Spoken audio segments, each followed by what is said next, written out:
Good morning, and welcome to Reclaiming Our Future, the Black radical tradition in our time. We have a very dynamic panel here for you this morning on war, peace, and global justice, resistance to the U.S. empire.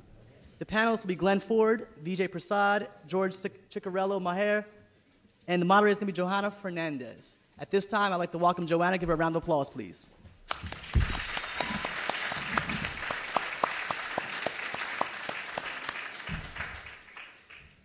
Okay, we're going to get moving with this morning's panel. It is an honor for me to moderate it. We come together at a moment when the world is in crisis, both domestically and internationally, to speak on the issue of solidarity and its importance for building a new society. And to creating a revolutionary situation are three speakers. George Ciccarello Maher is Associate Professor of Politics at Drexel, and he's the author of We Created Chavez. Then we will hear from Glenn Ford, who, as we know, is the executive editor of Black Agenda Report. And finally, we will hear from Vijay Prasad, who's a professor at Trinity College, and he's the author most recently of Letters to Palestine, whose first selection is by Mumia Abu-Jamal. So without further ado, George.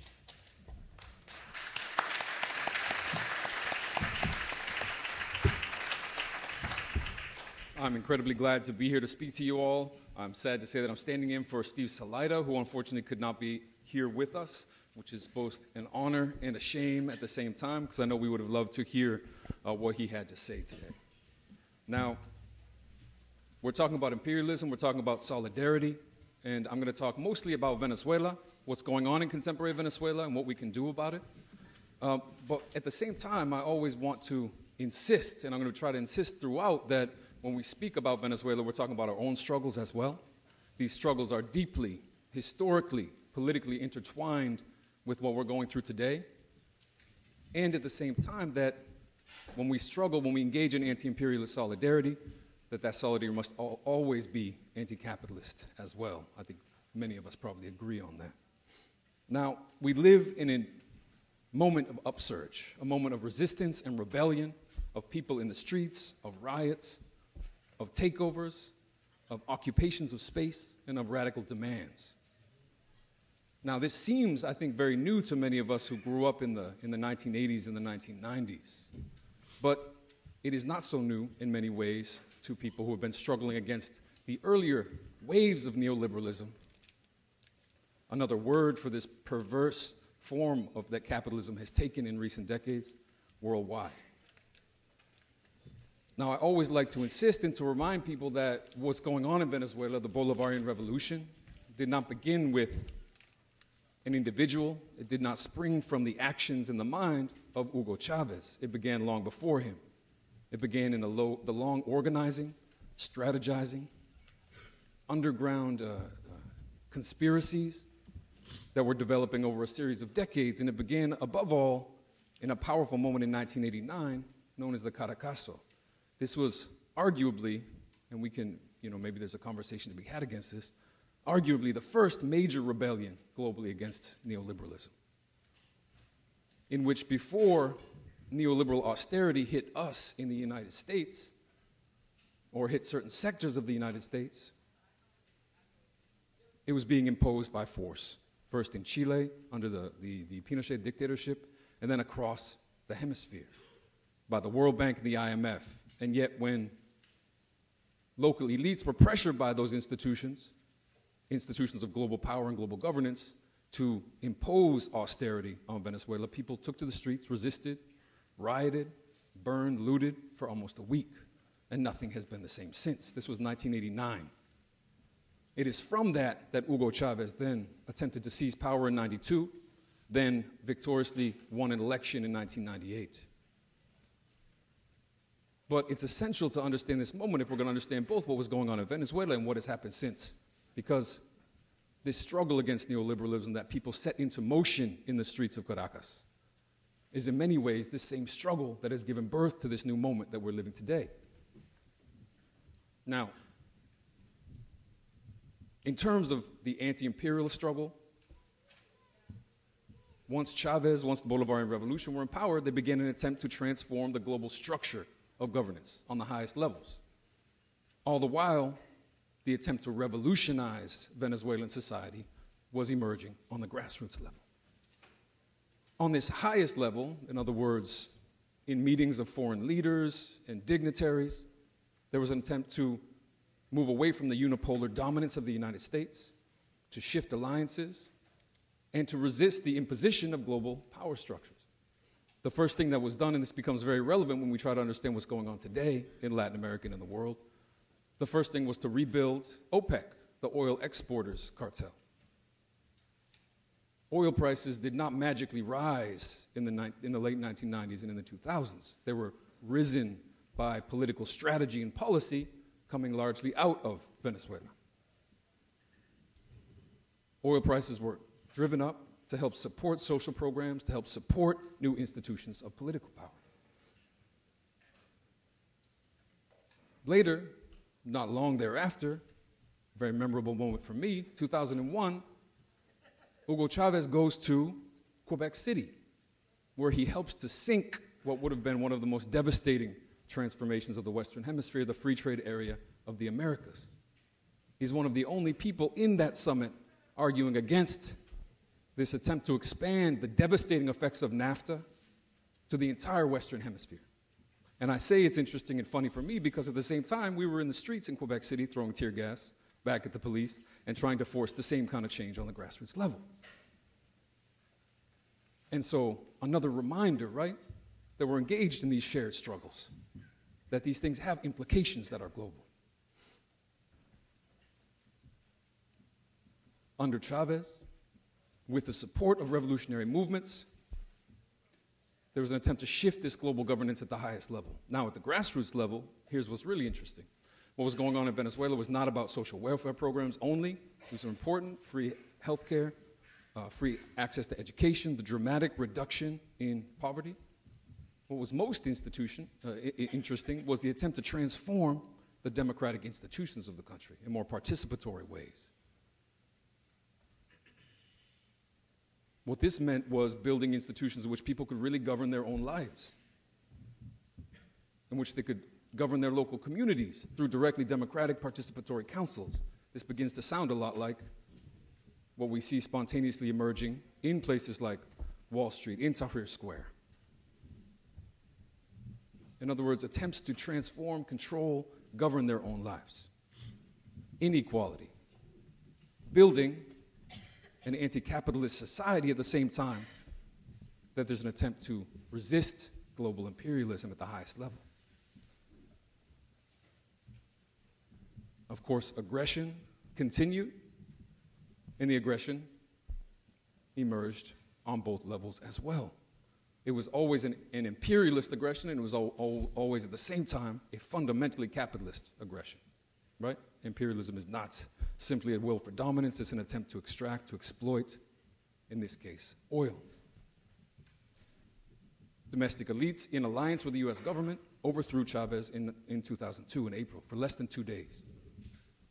A successful coup that was nevertheless, in an unprecedented way, reversed because hundreds of thousands of people took to the streets.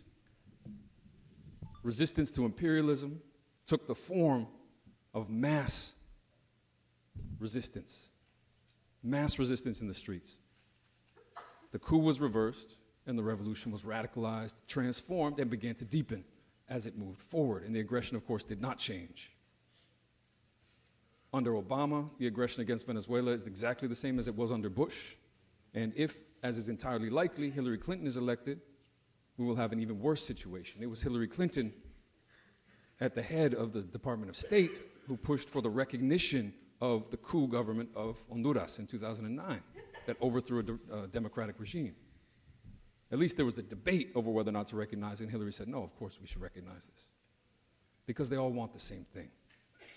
And this points directly toward the insufficiencies of pure anti-imperialism, the need for an anti-capitalist backbone for these movements and the way that we need to build solidarity, right? We're talking about anti-imperialism and solidarity. What's happening today? Well, the first thing, as people have seen, right, oil prices have dropped. Again, this is not magical. Oil prices dropped as the result of a concerted effort and a long-term strategy that involves Iraq, that involves Libya, that involves the forever lapdog of the United States, Saudi Arabia, who is willing to sell out all of the other oil-producing countries to maintain its position, its privileged position in support of U.S. imperialism. No matter how many heads they chop, no matter how much they support ISIS, they're still going to be receiving these funds from the U.S. government because they're essential to this strategy of breaking the oil cartel, lowering oil prices, weakening Venezuela, weakening Russia in the process. This has had a dramatic effect that people are probably noticing in the world and in Latin America in particular. We've seen the beginning, at least, of a severe rightward shift. In Argentina, an incredibly right-wing president was just elected. Very right-wing. White supremacist, neoliberal. There's really no debating his credentials. And what he's done in less than a month should not surprise us. He's moved toward privatization. He's raised the price of utilities, including electricity. He fired more than 10,000 public sector workers. And he's talking about inviting foreign investment at 0% taxation. 0%. Again, imperialism and capitalism go hand in hand. This is a perfect relationship. In Venezuela, luckily, things have not gone so far, but the National Assembly was just defeated by remnants of the old right-wing opposition, who, I think in a very revealing move for our discussion today, when they took over the National Assembly just days ago, they removed not only pictures of Chavez, but also pictures of Simón Bolívar. Luckily, I believe they're overshooting the support that they think they have, and they may find themselves quite quickly out of power. But what they're also preparing for is a new strategy of disrupting the country in the streets, destabilizing it, as they did a couple of years ago with these fake student protests, and attempting to use this as a way to leverage the destruction of what's going on in Venezuela, which again is a central piece of this hemispheric and global form of resistance that's been developing. What does this mean for questions of solidarity? How do we build solidarity that's global, that's anti-capitalist at the same time that it's anti-imperialist? I would argue that it means we really need to rethink solidarity. You know, there are too many solidarity activists who are perfectly willing to be against and not so willing to be for. They're willing to oppose U.S. intervention, and at the end of the year, they'll be voting for a Democrat. They're willing to go to meetings, and here's really the worst part, willing to go to meetings once in a while, but not willing to build revolutionary movements here. And willing to speak of anti-imperialism globally, and not so willing to stand up in support of the brave soldiers in Ferguson, in Baltimore. We need to rethink solidarity. We need to build movements here. This sounds a bit like predictable. The need to build movements as our best form of solidarity with the Venezuelan struggle. But it's more than that as well. We need to build revolutionary movements in the United States. I know I'm looking at a lot of people who have been doing that, who have been struggling against police in Philadelphia, for example, who have been struggling against white supremacy. We need to build those movements at the same time that we build an understanding of the relationship that these movements have with global struggles. That we build an understanding of the fact that what's going on in Latin America has everything to do with what's going on here. What's going on in Syria has everything to do with what's going on here. We need to build a form of solidarity that builds direct relationships with grassroots sectors. Because part of what's going on in Venezuela is not only the right-wing opposition, it's also the dangers within Chavismo, the infiltration of capitalist elements, of conservative elements within this revolution. We need to build directly on a grassroots level the people in Venezuela that are today building communes to control their lives, taking over entire neighborhoods and entire sectors and demanding that they themselves be able to run those, because we need to be doing the same thing at home. We need to be building, in other words, this global revolution that I know we're already participating in. It is always against imperialism, but always insistently as well against capitalism and for something better. Thank you.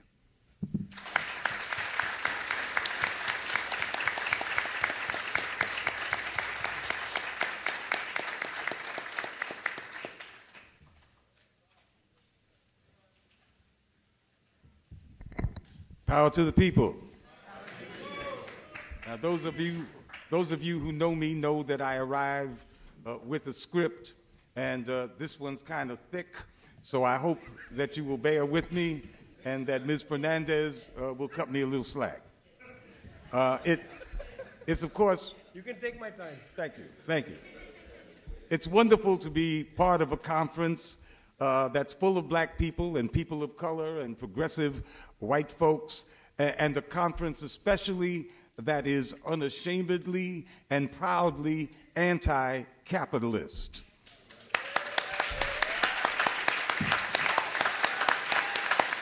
What that really means is we don't have to expend a lot of precious time making the case against capitalism. Y'all against capitalism.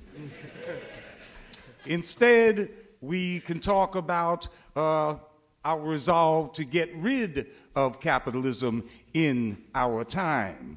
So I'm going to begin by talking about the weakness of U.S. imperialism, why U.S. imperialism is in decline, and why we must bury U.S. imperialism in terms of the history of the world.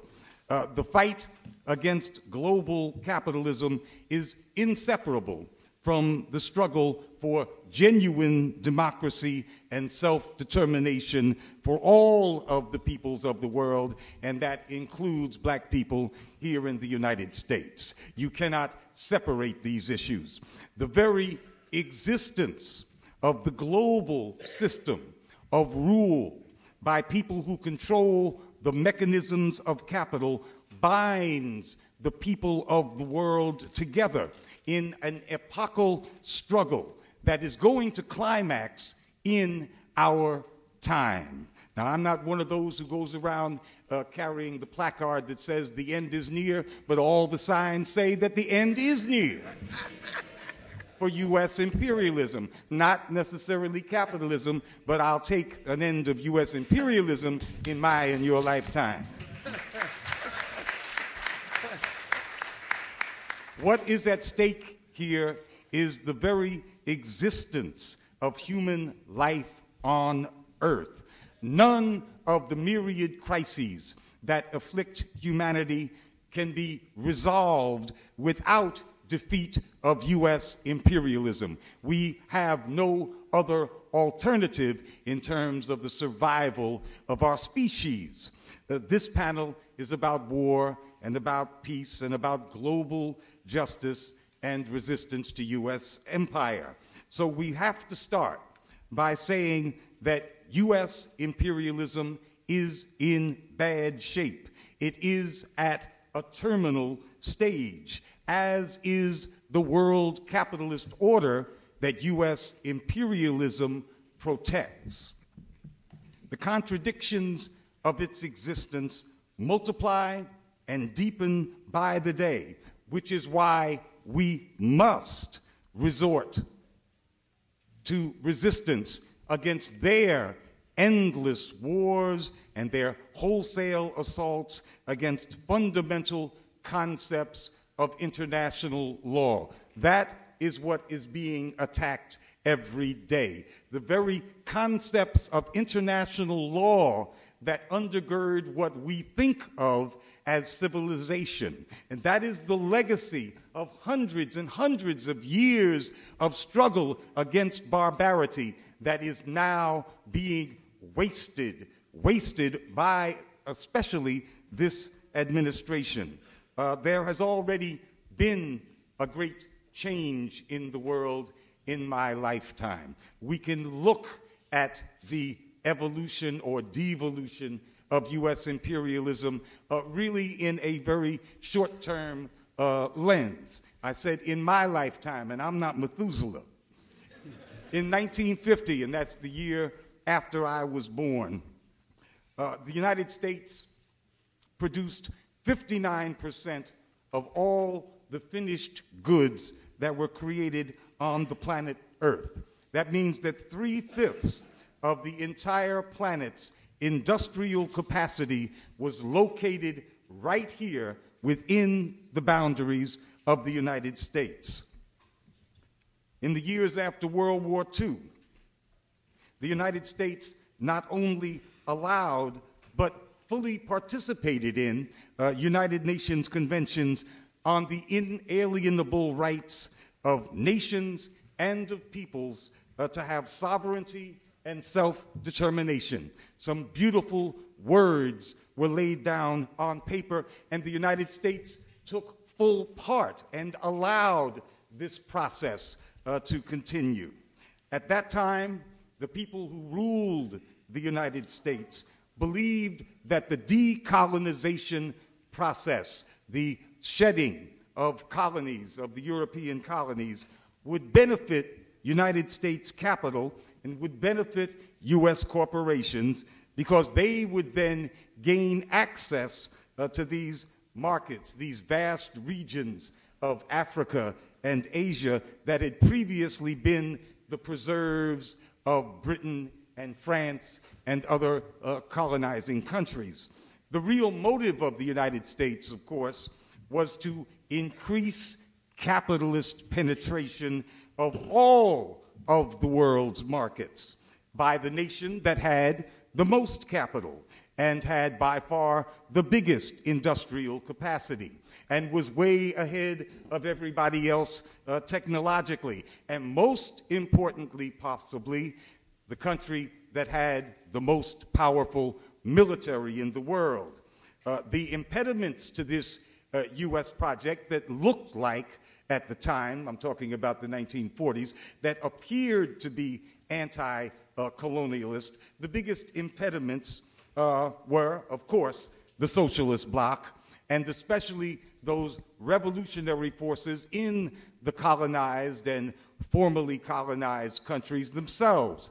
These revolutionary forces that had fought for actual rather than nominal independence and had fought for sovereignty in order to be able to develop their countries in ways that they saw fit, not necessarily the way the expanding U.S. capitalists saw fit. You see that I've papered over already the 1950s and the 1960s, so you have to forgive me. But believe me, I'm aware that Vietnam happened. But I'm trying to talk about the decline and the weaknesses of U.S. imperialism. By the 1970s, finance capital was consolidating its hegemony. I like that word, hegemony. Its dominance, its power within the international capitalist order at the expense of what we used to call industrial capital. And this change was led by the United States. In other words, the bankers and the other centers of finance capital were rapidly becoming dominant, and that trend was most pronounced in the United States. In fact, the growing dominance of finance capital is inseparable from and a result of the deepening contradictions of the capitalist system. This emergence of pure capital, of people who make money not from making things, but from money, is key. It's an epochal turn. in history and with the capitalist system. That meant that the crises became deeper and became more frequent, leading to the dislocation and destruction of the productive economic capacity. Remember, I said just a few minutes ago that the United States used to produce 3/5 of the world's goods, right in factories right here. But we see with finance capital becoming hegemonic, the industrial capacity is weakened in the imperial home countries, especially the United States, but also in Europe. And this leads to further consolidation by capital. At that point, capital, the bankers, believed that their best option in seeking maximum profit was through hypermobility. They call that globalization. That is, capital going anywhere with the speed of light that it could get a better return on its investment. In other words, the Wall Streets of the world, of the capitalist world, launched a race to the bottom, exporting jobs and exporting factories to what we used to call the third world. Of course, this deindustrialization had vast consequences for the working people of the United States and, to a lesser extent, for Europe. Europe, of course, by that time, had a social safety net that most Americans could not imagine. But that's not the focus of my talk. Geostrategically, the way the Kissingers and such look at the world in terms of chessboards and moving things around. Geostrategically, the deindustrialization of the United States and much of Europe meant inevitably that the center of gravity of production in the world, the actual making of things, shifted to the south and to the east, and especially to Asia, which is the population center of the world, and especially to China, which was the epicenter of the world economy not so long ago, the epicenter of the world economy until a couple of hundred years ago, when Europe forcibly locked up the planet in its colonial grip.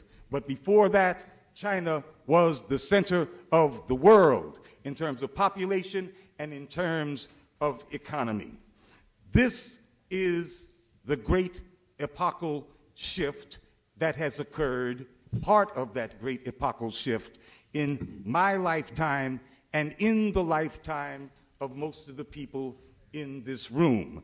Basically, we're talking about something that starts as a phenomenon in the 70s. The decline and the decay of the capitalist order centered in the West. The deindustrialization of US and European economies. These are results of this great change. The consolidation of political and economic power by finance capital, which fed upon every destruction of the actual industrial base. And the integration of the global economy, as I said, at the speed of light, with this hyper mobility of capital, with the production of actual goods now being centered in Asia and especially China. This is a world that is far away from the world that I was born into around 1950, when the US built 3 out of 5 of the machines that we used. The shift in production to the decolonized world, the former third world, has hollowed out Western imperial power under the umbrella of the United States. It is a hollow kind of phenomenon. It looks big and bad and mean, but it is hollow at the center in terms of its productive capacity. And that means everything when we talk about the weaknesses of imperialism. This does not mean that we are nearing the end of capitalism. Capitalism, in fact, exists all over the formerly third world. Capitalism is roaring in China, despite the news that we're hearing today. But it does mean that U.S. imperialism, the protector of Wall Street here, is in bad shape. The billionaires of China have something to say about the existence of capitalism in their country. I've heard that some of them are members of the Chinese Communist Party, so they will have a role to play. But these sea changes that have occurred in the world, in the distribution of economic capacity and the political power that goes with economic capacity, they pose a lethal threat to the structures of U.S. imperialism, which is the global enforcer of the international capitalist order. It means that the American century that they were proclaiming so loudly about the time that I was born is over, and that this white settler colony is quickly losing its ability to spread its racist tentacles into every nook and cranny of the world. And we can see that with our own eyes. It means the U.S. will lose its capacity to prop up its European junior partners and their privileged position in the world, the legacy of centuries of colonialism. It means the dollar will soon lose its artificial status as the world reserve currency, and that will be catastrophic in its consequences to imperial power. It means that U.S. imperialism has been largely stripped down to its military component. American soft power is disappearing, and so you see its fangs almost all of the time and not the soft side and the smiling side of its face. It means that China is already, by some measurements, the #1 economy in the world, and the U.S. must rely more and more on the raw threat of military force in order to get its way, because it does not have the economic weight to throw around the world like it used to. It means that increasingly, the United States is weaponizing its remaining power, the power of the IMF and the World Bank. It is weaponizing that power to rig the global financial system, using sanctions as veritable bombs to disrupt the economies of countries that disobey its dictates. But that is not soft power as in the past. That is, as I said, using its ability to rig world financial institutions as weapons. And people know when they're being attacked by weapons, and those institutions lose their credibility, and people try to get away from them and create alternative institutions. So it provokes a reaction, an institutional reaction, that further weakens U.S. imperialism. As the leader of a system that is run by speculators and financial manipulators, the U.S. does not hesitate to plant a bomb, as our comrade talked about earlier, a bomb in the global energy market. It conspires with Saudi Arabia to implode the cost of oil and to inflict harm, of course, on Russia and Venezuela and on others. But the long-term effects on the global economy of this planting a bomb in the energy market, the effects are incalculable. Nobody knows what this means, how it impacts upon all the other sectors of the world economy.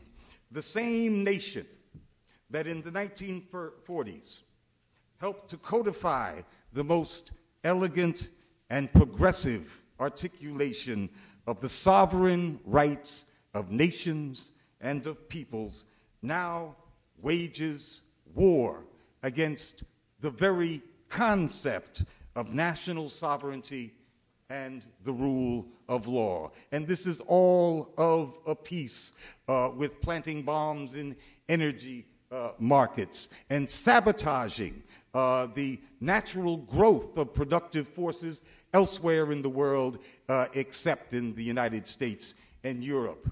It took the first black U.S. president to cross fully over to the dark side, and he did it with negligible resistance. And of course, that's why he's there, because when you have a black president, folks like us do not resist as we would if we had a white Republican president or even a white Democratic president. So the effect has been, well, it's been very effective. President Obama has introduced, if he didn't introduce it, he certainly perfected this new doctrine of humanitarian military intervention.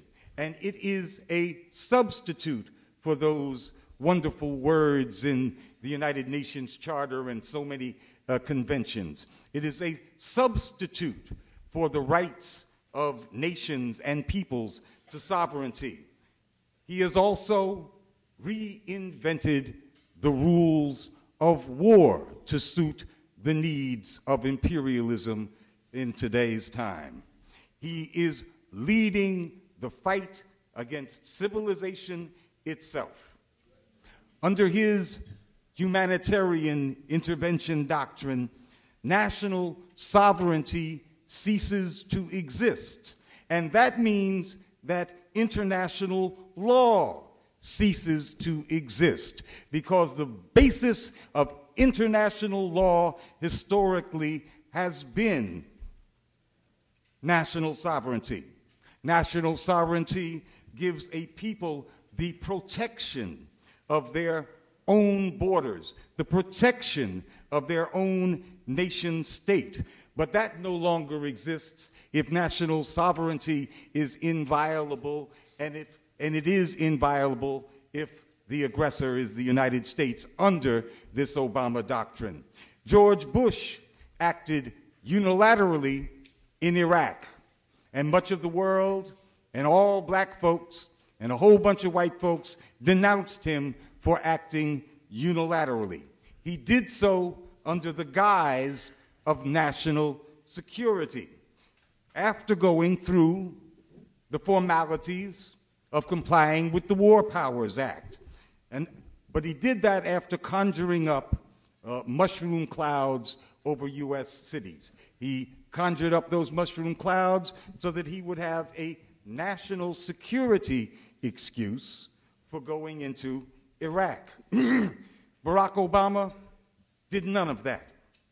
He destroyed Libya with no pretext whatsoever, except a manufactured threat against Libyan civilians. There was no national security excuse offered.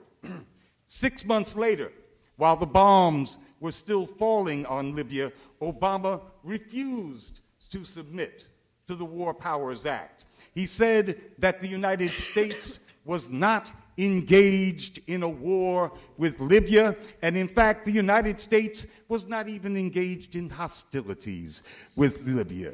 And why was that? Because, according to Obama, there is no war and there is no hostilities unless Americans get killed. Now, this is a whole new definition of war under the sun, a definition in which a state of war only exists if Americans die, no matter how many people in those other countries die at the hands of Americans. The United States then exported that war to Syria, where it arms and trains and pays the salaries of jihadists from all over the world to destroy a state whose government the United States does not like, but which has never posed a threat, and no threat has ever been claimed by the United States, never posed a threat to Americans. International law has been nullified methodically, especially by this administration, and 250,000 people are dead in Syria because of that, because the legal protective barriers of sovereignty have been destroyed and nullified by the United States, which has been bombing Syria for many, many months now, with no permission from the Syrian government, no permission or sanction by anybody, just by fiat. There is not time and there is no necessity to recount all of the horrors of U.S. so-called humanitarian intervention under President Obama in the Middle East and Africa. The point here is that the U.S., that is U.S. imperialism, can no longer operate within the rules of international law that it itself helped to formulate not so long ago. And that is a profound sign of both the weakness and the desperation of U.S. imperialism. I haven't gotten even through a third of my script.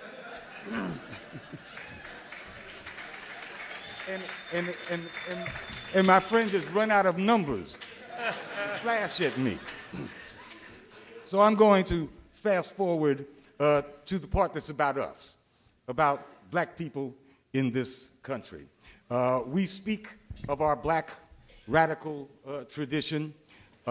We often write in Black Agenda Report about the historical black consensus on peace and social justice, but it has been quite battered, and I fear our reputation as black folks in the world has been battered over the last 40 years with the rise of this black misleadership class that is far more concerned with being represented in the halls of power than it is about peace or about justice or about the welfare of black folks here in this country. And I think, given that I ain't got no time left, I'm going to give two examples. Back in 2012, Susan Rice was a candidate to become Secretary of State. Who is Susan Rice?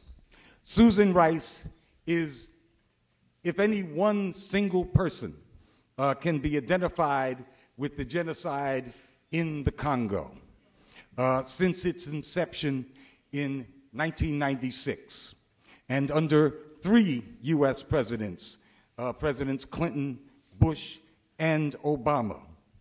A genocide in which 6 million Congolese have been slaughtered, mostly because of an invasion of the Congo by 2 staunch allies, actually military hitmen of the United States, the regimes in Uganda and Rwanda. If anybody is up to their neck in Congolese blood, it is Susan Rice. And yet when her name was floated to become possibly the Secretary of State, the entirety of the Congressional Black Caucus and virtually all of the black misleadership class rallied around her. 6 million dead Congolese mean nothing to this black misleadership class. They have shamed us before the world.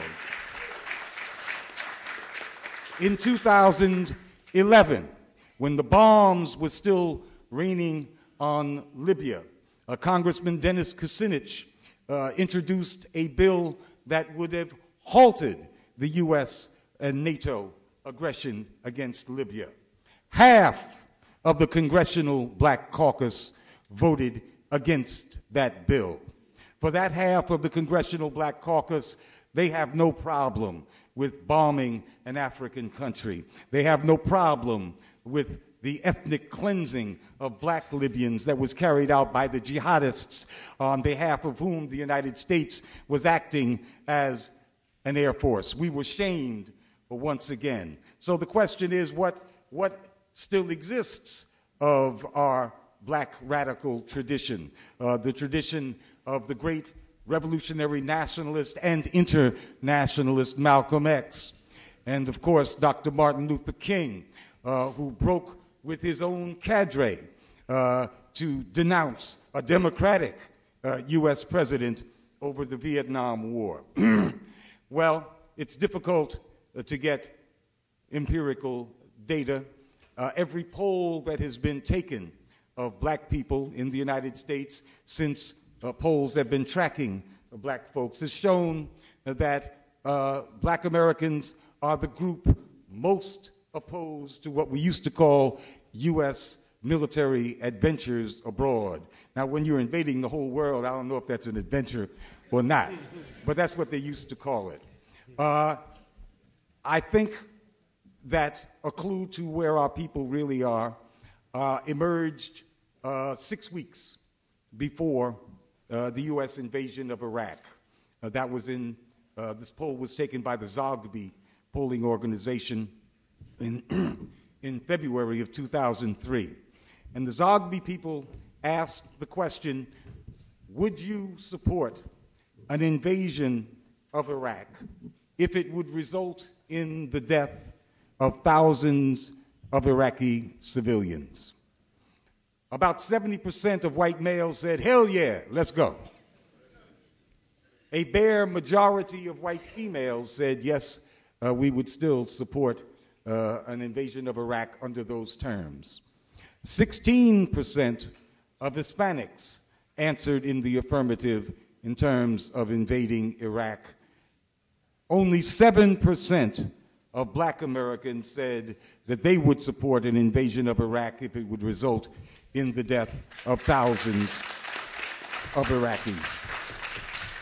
That is an expression, I don't know if you could call it internationalism, but our identification with other folks in the world who are under the gun of U.S. imperialism. That is consistent with the black historical consensus on peace and social justice. I don't think that things have changed that much in the 14 years since Zogby asked that question. We are the same people. I believe that once we are in the streets, our true voices will be heard, and they will shout down those corrupt and despicable members of the black misleadership class who have been trying to represent us, but in fact represent U.S. imperialism.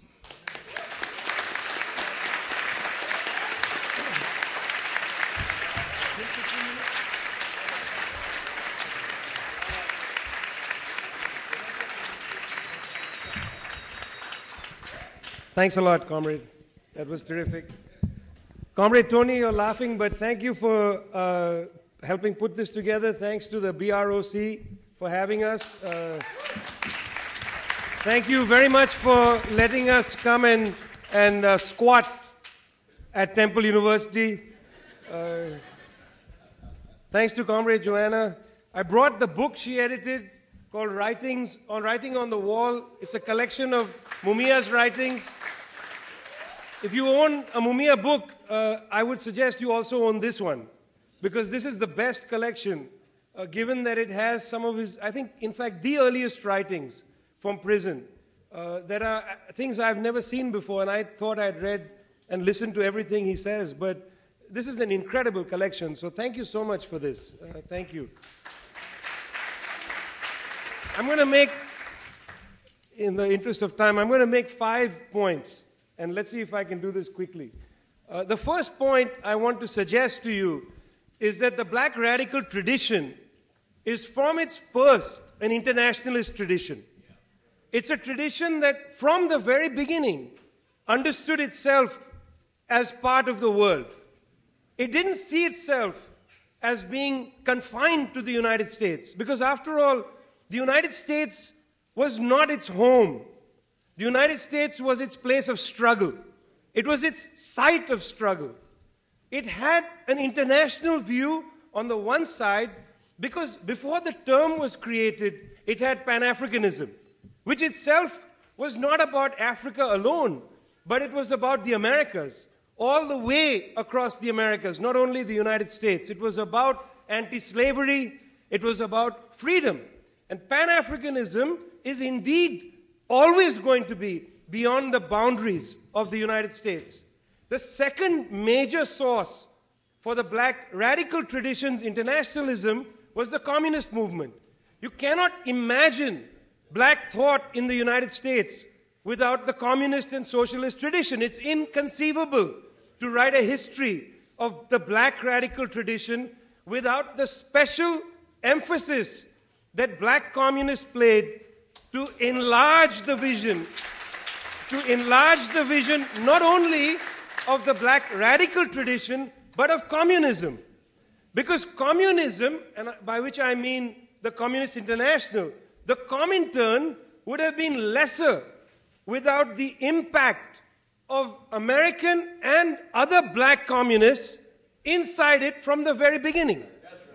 You know, it wasn't, and I think this is part of the anti-communist tradition that has grown in intellectual circles, the assumption somehow that communism is a white movement, is what they say.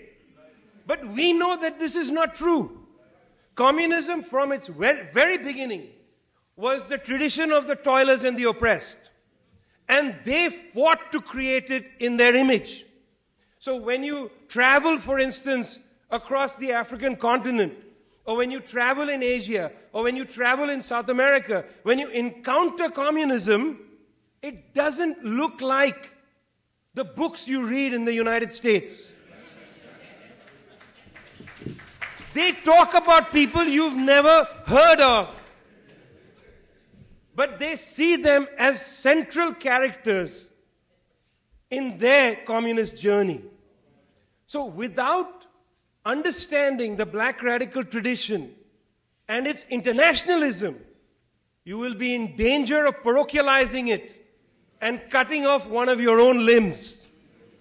This is your heritage.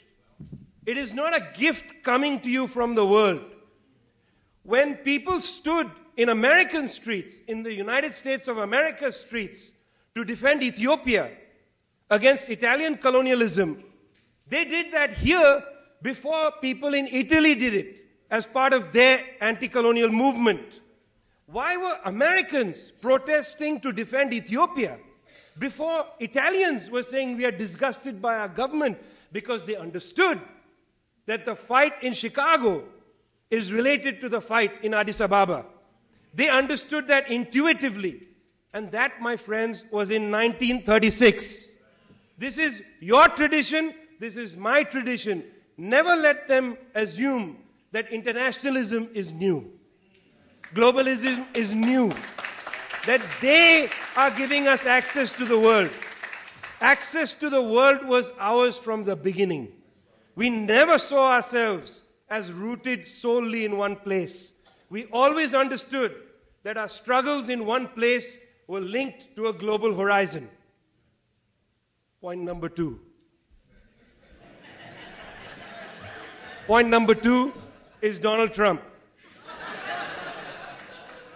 You see, Donald Trump is not a human being. No, you misunderstand me. You actually I'm not criticizing him. Donald Trump is a synonym for the American ruling class. Donald Trump is not unusual. He is merely the sign of morbidity of the American ruling class. Everything he says, they would like to say. Everything he believes, they believe. But they are too careful. They are scared of the public. They are scared for their reputations. He says it, they smile.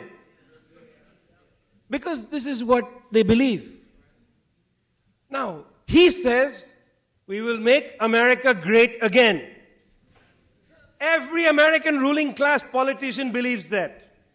They all believe we will make America great again. What do they mean by that? What they mean is we've lost control of the planet and we're going to bomb the shit out of you and we're going to strong arm you. We're going to sit across the table at trade negotiations. We're going to make you quiver and we're going to make you give us our rightful share of the world's wealth. Donald Trump is the American ruling class without clothes. He is nakedness, but he's not an aberration.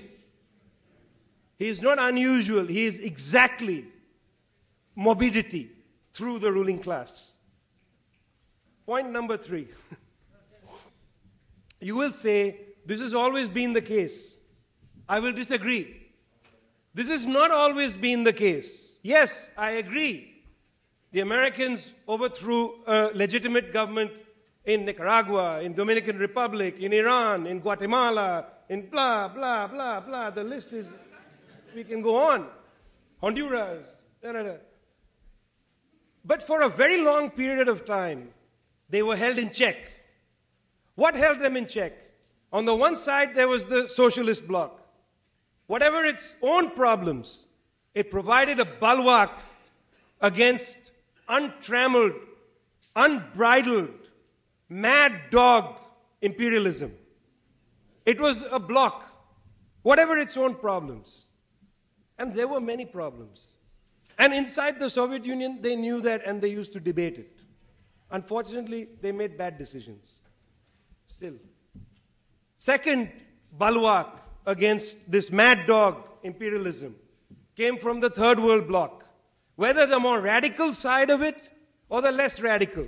But they were united in the fact that mad dog imperialism had to be encaged.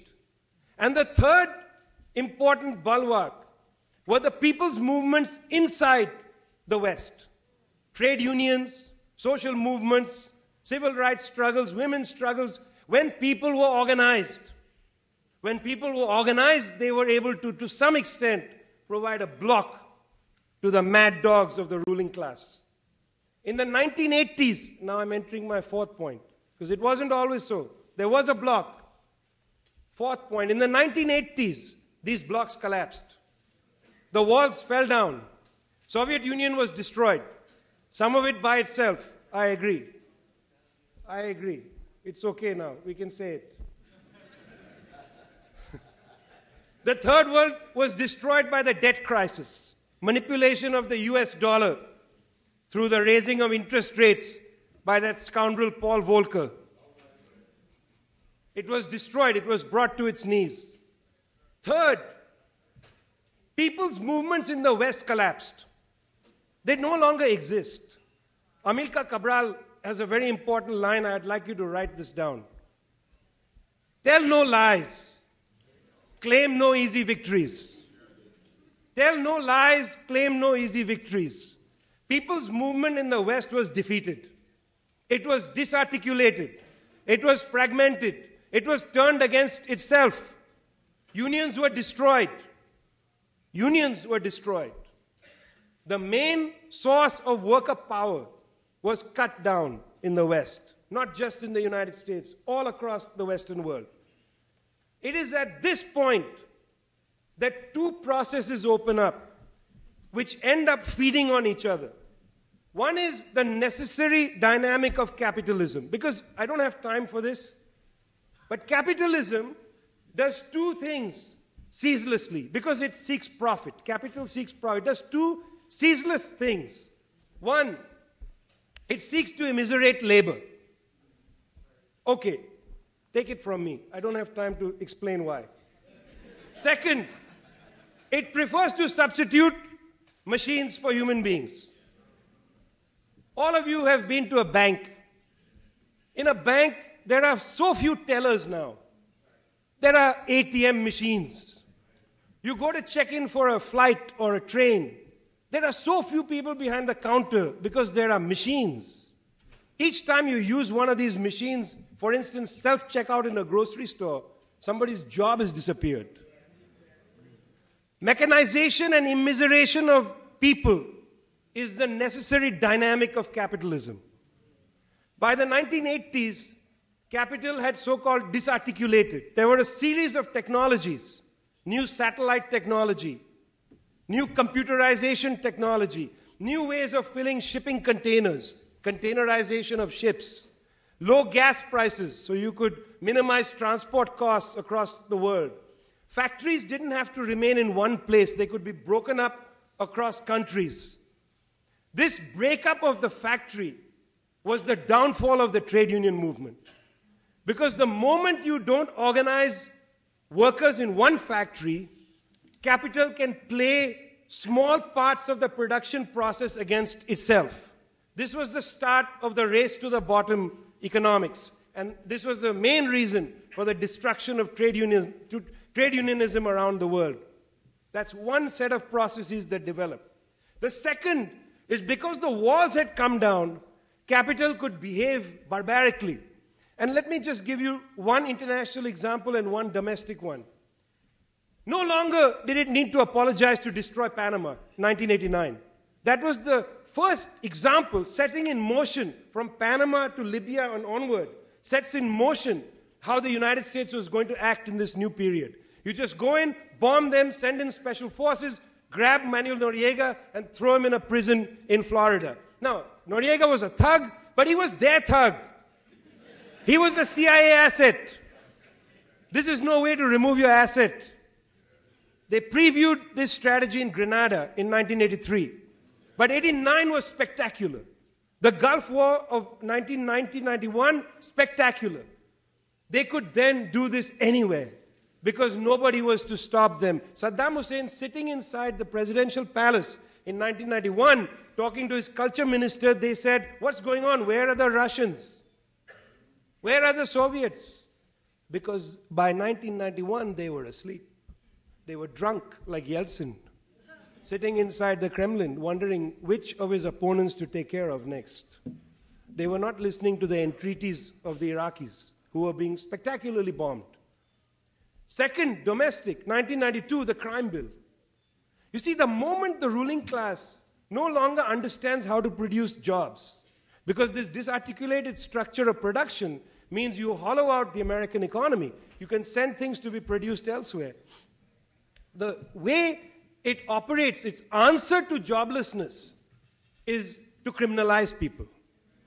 So the crime bill comes at the perfect moment, just when you no longer need people to work. You have to warehouse them somehow. You warehouse them in open-air prisons, you police them. Or you warehouse them in prisons itself. In both cases, you're warehousing people.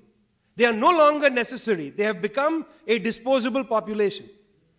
Meanwhile, the very elites make money because this country develops an interesting procedure of having very smart people design things which are then copyrighted. These things are produced overseas.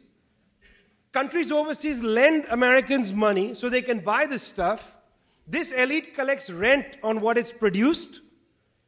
But people here don't have jobs. They just have credit cards.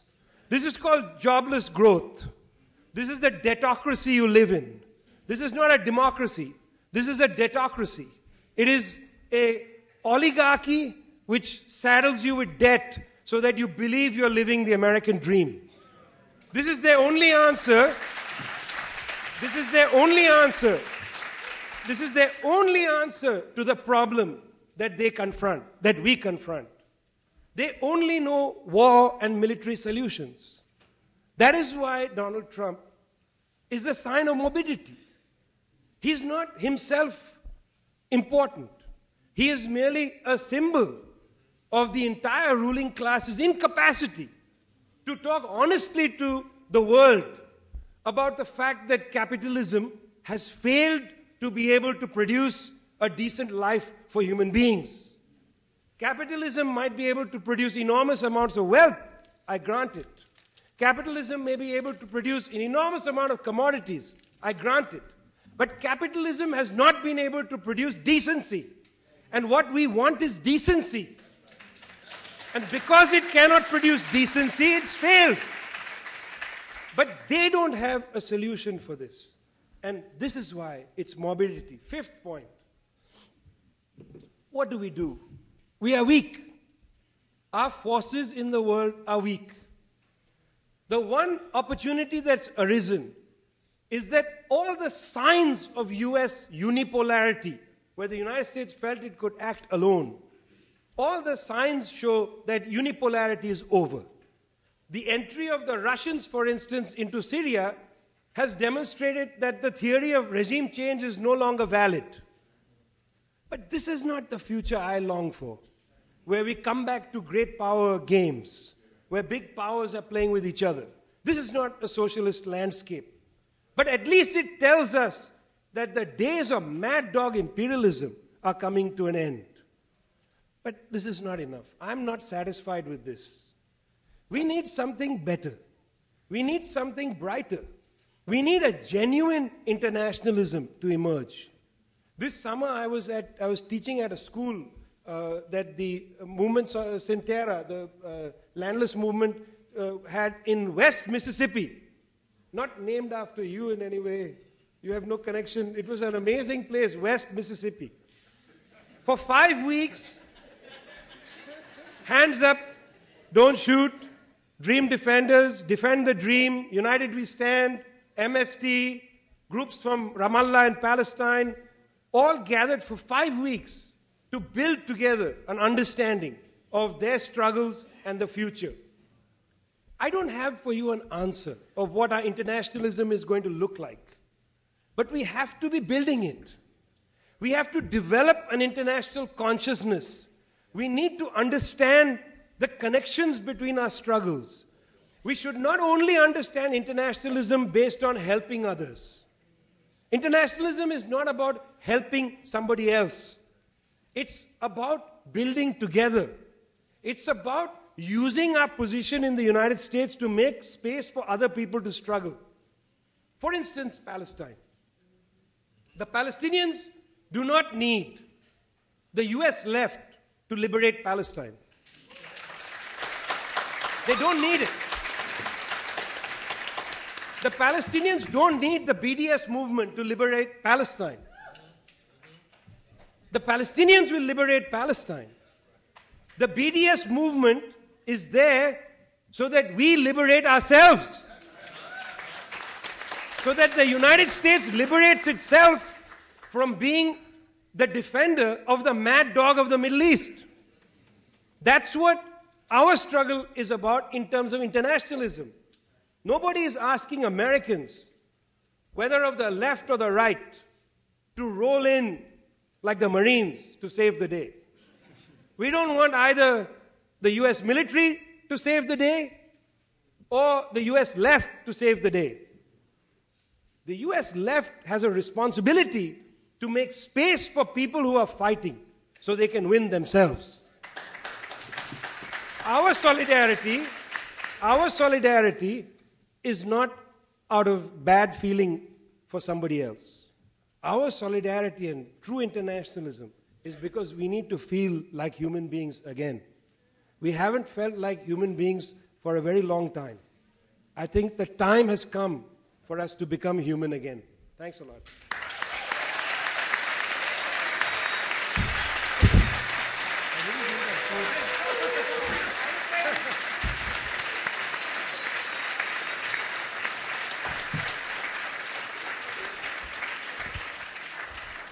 Okay, we have approximately 10 minutes for questions and comments, and a lot has been raised from the decline of U.S. hegemony to the importance of movements on the ground to the importance of solidarity. I would add, yes, solidarity is about making us human again, but solidarity is also the highest form of analysis and politics because it sees that acting on behalf, not on behalf or in support of Haitians, for example, in the Dominican Republic while we're here in Philadelphia, that is our interest. That's how we advance our goals for freedom and a better society here. So may I have hands? One, yes. We have 20 minutes, okay. No, in the blue here, in the blue. Sorry. Excellent. I'll be brief, I promise. Well, thank you, first of all, to the panel. Excellent discussion. It's fantastic.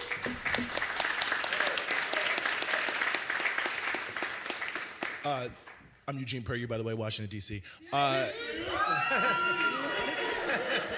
Just wanted DC people to say something. So my question is, and I think this is excellent, and you know, especially in regards to Palestine, where I think with, you know, quote unquote Black Lives Matter, we're starting to see the growth of a solidarity movement. But it seems to me that the weakness of it, and I think we could say the same about Cuba, Venezuela, whatever we want to say in terms of solidarity, is it has no political articulation, right? I mean, we go out and we protest and we say we have solidarity with Palestine, but there's no one we can vote for. There doesn't seem to be any sort of organization bringing together that sort of anti-imperialist consciousness to turn it into a political agenda. So my question is, you know, to what extent is it crucial, necessary, you know, important to also be thinking in terms of the need to build revolutionary political instruments, organizations, political parties in America that allow us to actualize our solidarity, so we aren't just, you know, going out and protesting and wearing keffiyehs, but that we actually have organizations that can make our demands into a force, because it seems like that's an important piece of the conversation. Thank you again. I think we should get quite a number of comments and let the audience speak before we give it back to the to this panelists. Okay, I'd like to get a woman involved in this conversation. So the woman with the red. Okay. All right. Hello. So my name is Rachel. I'm on the Party for Social Liberation. I'm just out here. I have a couple questions. I know that Mr. Prashad, he had a really good point that I would love for him to elaborate a little bit more on, or like your perspective on this unipolar world, right? Like, I do have a question. I think it's fascinating because we see the shift away from this unipolarity of the United States, right? Which means that we're in this moment where we're opening up opportunities for other imperialists to rise. So in my perspective, I see it very much so as that when other imperialists rise, right, we have the opportunity to see world war again because we see capitalists scrambling to recolonize the world all over again. So I want to know your perspective on that and understanding then the fallout after unipolarity, what happens. Okay, brother. Yes. How y'all doing, everybody? Everybody of all humanities here. See, I noticed one thing. I had to walk in and out. I get my own composure together. I think this could be solved through education. You know, we talk about, oh, capitalism, this and capitalism. This is my comment. Get your education. That's my comment. Okay, sister right here.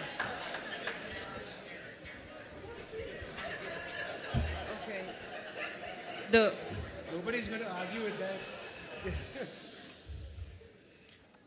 There was a lot of talk of international solidarity, and I've recently been learning a lot about media literacy and how important it is to understand what images are thrown out and how they're shaping you as a people. And I wonder how much media literacy is really taking place overseas. I've been to Afghanistan, I've been to Kuwait, and it doesn't seem like they're aware of how they're being depicted in the media, and I wonder if that could be a solution as we try to make improvements. Okay, I have a few people here, and I'm trying to get a diverse set of voices heard. The brother in the back there with the green. Yes. Hi, and if you can keep your hands up. Thank you very much for an amazing panel. TJ Ghosh, University of Pennsylvania, and I run a Center for Carceral Communities in Philadelphia. And my question is actually about the prison population. We know that the fastest growing population in prison in the United States today is African American women. We also know that we know the numbers in terms of African American men. My question is, and for women, it's sex work. They are getting arrested in huge numbers for sex work. For men, we know it's drugs. My question is the connection between sex work and drugs in the international context, in the international capitalist context. How do we make this one of those international moments where we connect to sex work movements across the world on a workers' rights movements and substance use movements, through Afghanistan and Colombia and to the United States? That would be an interesting moment where the local, especially in Philadelphia, connects to the global. That would be an interesting strategy, I think. Okay, we have three questions here. Sir, then you, and Sister Poet. The brother here, yes. Tonda Bantu Iverson, Denver, Colorado. Thank you. First of all, again, thank you all for a stimulating, thought-provoking engagement with us. We haven't had a specific or explicit mention of this, and so I begin with a very terse comment. I don't think that we can, in our analysis, really grasp what has been happening to us intergenerationally, historically, in this country or in the world, unless we take seriously the intersectional activity of feminists. And I mean black feminists. And when I speak of feminism, I'm not just talking about women standing up to deal with questions of sexism. I'm talking about men and women standing up to think critically about what it really means to be human and not just address, we've heard about capitalism, obviously, imperialism is connected, but unless we are also dealing with patriarchy, we're not going to be successful. Okay, the young sister.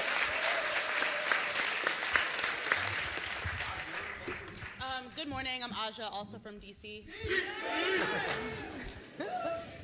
So I guess my question is just a practical one, which is about, so I'm an organizer, and my work is deeply local, even though I have international and national consciousness, just my work is very local. And so it's about how to, understanding that nothing is new under the sun, and when you talk about imperialism, I can very easily make the connections to what's happening to black communities in DC. How do we, as sort of like the educators in the movement, right, which is like, frame our local work in a global context to draw those connections? Thank you. Okay, we had the Sister Poet here with the keffiyeh. Thank you. So some of the questions had to do with sort of how to infiltrate the system and, elections, media, etc. So I'd like the panelists to comment on the relative importance of that versus creating and empowering our own centers of power, our own media, our own institutions of power in general, rather than trying to work within a system that is so corrupt that no matter who we get from our people, seem to be corrupted by it when they get to these offices and so forth. Okay, I'm going to take more questions, or four, before giving it back to the panel. Yes. Good morning. My name is Asantoi Nkrumah Ture from Washington, D.C., but I now live in Philadelphia. All right. All right, real quick. I want to follow up to Eugene's comment. First of all, I want to give a shout out to Christian Davis Bailey, who initiated the petition for black folks to stay in solidarity with Palestine. I want to thank you, give him a shout out. But my question to the panel or to any theologians here in the room, Dr. West and others, how do we counter the Zionist increasing outreach to the black church and historically black universities and colleges? Thank you. Okay, sister, you've just opened the door to your next door neighbor. So, sir, go right ahead. Thank you. Hi, my name is Christian Davis Bailey, and I'm really interested in building internationalism within our generation and our continuing that legacy of our struggle. It's less of a question for the panelists and more for the room. I'm interested in figuring out how we can bring together people from our struggle here with struggles around the world, not just Palestine, but my focus is Palestine, And so if folks are interested in having conversations and how we can organize exchanges and delegations in each direction, I'd be interested to do that over the course of the weekend. Thank you. Okay, the brother over here and then John Brown in the back. I'm taking a cue from Cornel West's speech last night. All right. What's up, y'all? My name is Anthony. I'm from Philly. I just want to say we talked a lot about intersectionality and supporting other groups and really redefining what solidarity really is. I just want to know, like, how can we center on anti-blackness, which is rooted in all the places that we are trying to assist liberate. Anti-blackness exists in many of the places that we are claiming are oppressed, and anti-black and black people will be at the bottom of all the revolutions. You can talk about any economic system you want to in any revolution, but we will always be at the bottom because there's an intense culture of anti-blackness. So I want to know, how do we center that still while still being intersectional? Okay. Yellow in the back over there, and then the brother over here. Yes, in the center. Yes. Thank you very much. Is this on? My question's for the whole panel, but especially for Dr. Prashad. As a species right now, we face annihilation with very real climate change, and which is a direct result of a capitalist mode of production.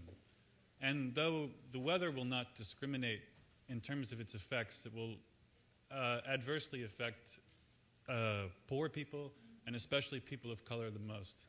Whether it's floods in India or it's, I think, the Maldives that could be entirely underwater.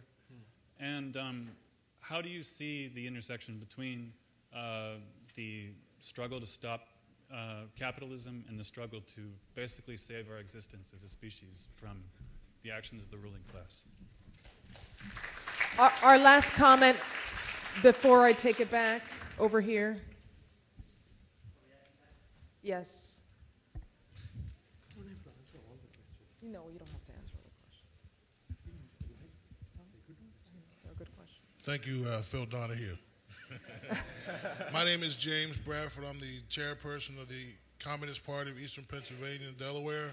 And I would like to thank Vijay Prashad for his comments in regard to the contribution of black communists to the movement, particularly as this is the 65th anniversary of the petition that was presented to the UN by a famous communist entitled "We Charge Genocide," which accused the United States, based upon their history of lynchings, based upon their harsh history of black Americans, with genocide. It was met with a lot of criticism, but it brought a lot of attention to the plight of black Americans within the United States. Thank you, sir.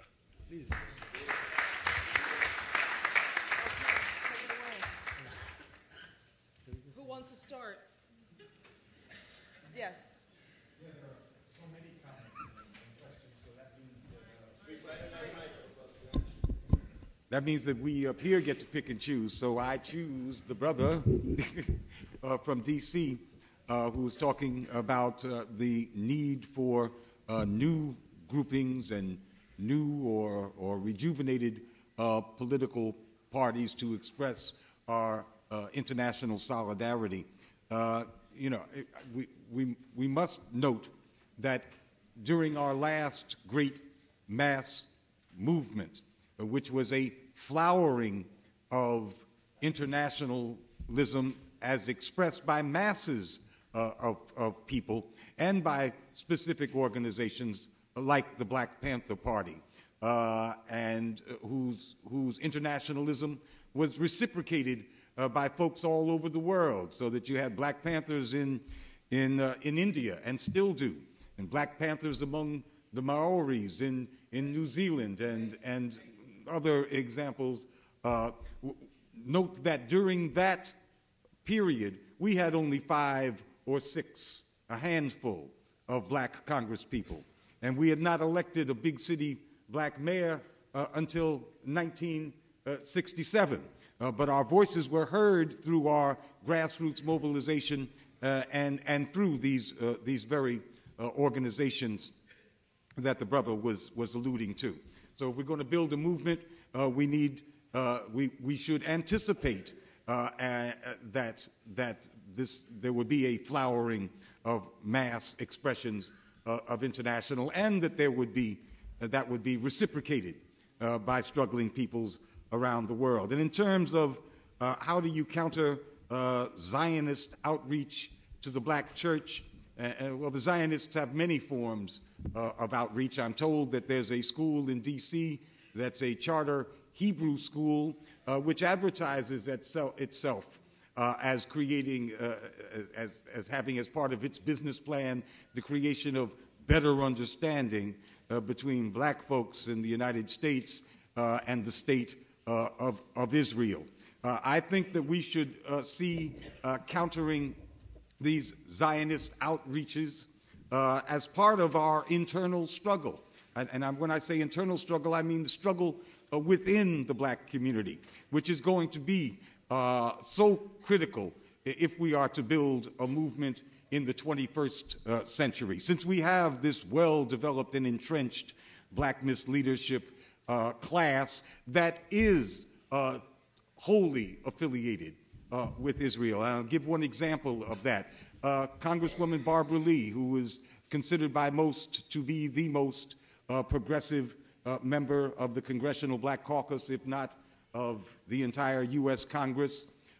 She was not afraid to be the only congressperson to vote against the U.S. invasion of Afghanistan, which was right after 2011. She voted solitarily against that, but she could not vote against the unanimously passed House resolution in favor of Israel, which was enacted even as Israel was bombing the hell out of Gaza in 2014. So there is a solid wall of this black misleadership class, this black political class that is in solidarity with Israel. And these are the same folks who are in solidarity with the bankers in this country, who are in solidarity with the capitalist order and with the imperial order in the world. So it is integral to our internal struggle that we must wage, that we attack them, and I mean attack them, on their solidarity with Israel, as we will have to confront them at every step and in every area of political discourse if we're going to have a real movement.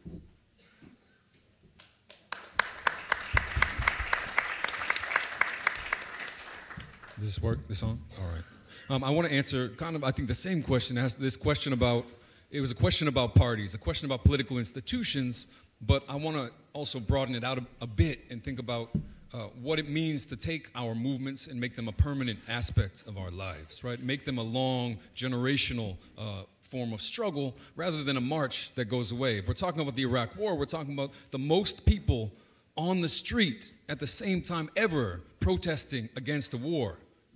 And we know what the result was, right? We know that all of those people went home at the end of the day, and we know that the war happened, and we know that it's been war ever since then. So we're talking about how to take these people. What if they all refuse to go home that day, right? What if, and here's the strength, despite all of its faults, the strength of the Occupy movement, right, is that people sat down and they refused to leave, which is the same thing that people were doing in Tahrir Square, which is the same thing that people were doing in Madrid at the emergence of the Indignados movements. Making stable our movements in time, just as we do through institutions, through parties, attempting to build a stability, to build an intergenerational relationship that will be able to continue in the long term. And I want to touch on the question of how to center anti-blackness in the U.S. context, in particular, but also globally. Because I think we're also finding in the deepening contradictions of this moment, anyone that goes on Twitter, I think, sees this, that there are heightening tensions over this question. For example, tensions being posed between Afro-pessimism and the question of Palestinian liberation, tensions being posed over how to struggle against settler colonialism, on the one hand, as an institution with a long legacy, and how to struggle against the legacy of chattel slavery. These are different legacies, but at the same time, history in some ways is our best guide because these are deeply intertwined legacies.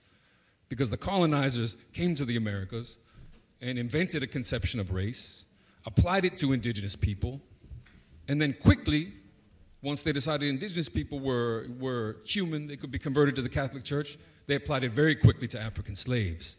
This is the same history. It's the same concept which says that there are certain people that are less human and certain people that are more human. It took a very sharp form in the United States under chattel slavery, and we need to understand it in that context and struggle against it in that form. But that doesn't mean there's no relationship to what happened throughout the world and throughout Latin America in particular.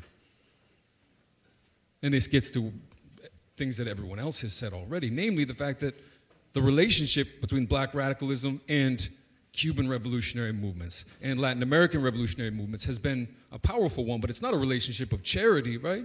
If we go to Venezuela today, we're taking more than we're giving. We're not there to save people.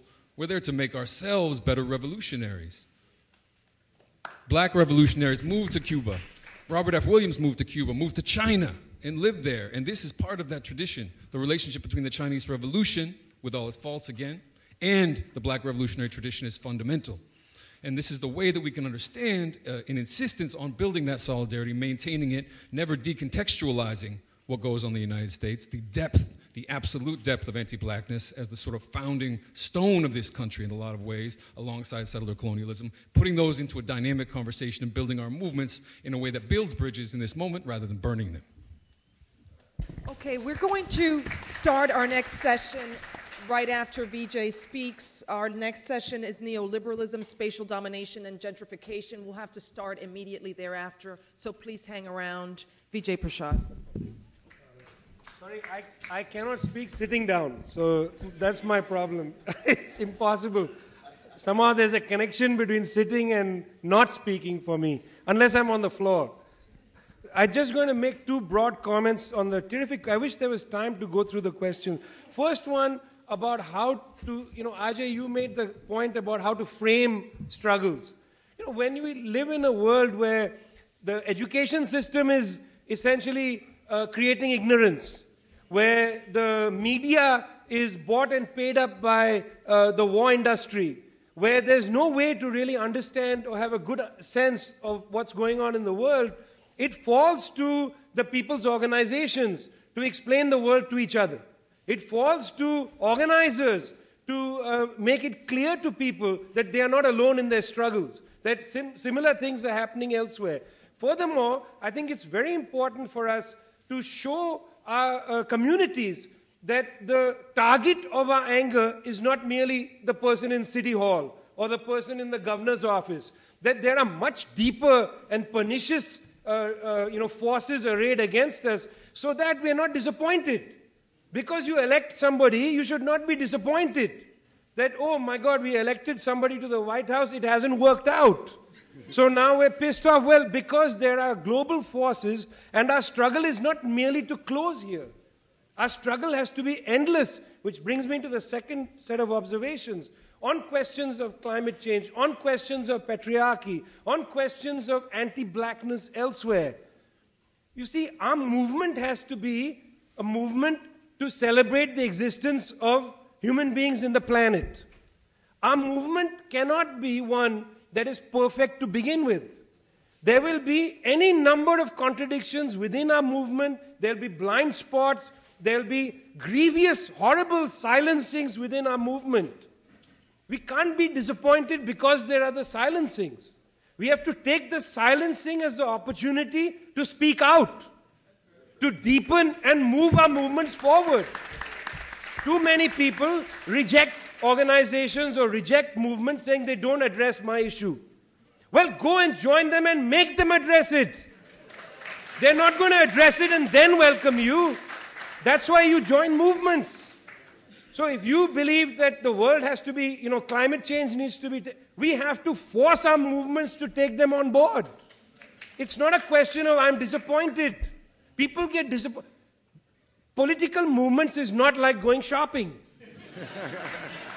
It doesn't come ready-made. You have to participate in building it. So on all these issues, we are fighting for our species being. Again, it has not yet revealed itself, but we cannot be disappointed in each other.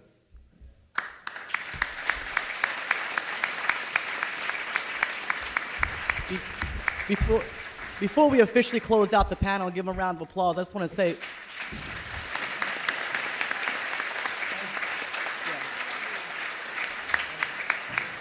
so very quickly, I just want to say that Dr. Montero gave me the hardest job at the conference, trying to put time limits on brilliant minds and their ideas. So I got to talk to Dr. Montero after the show.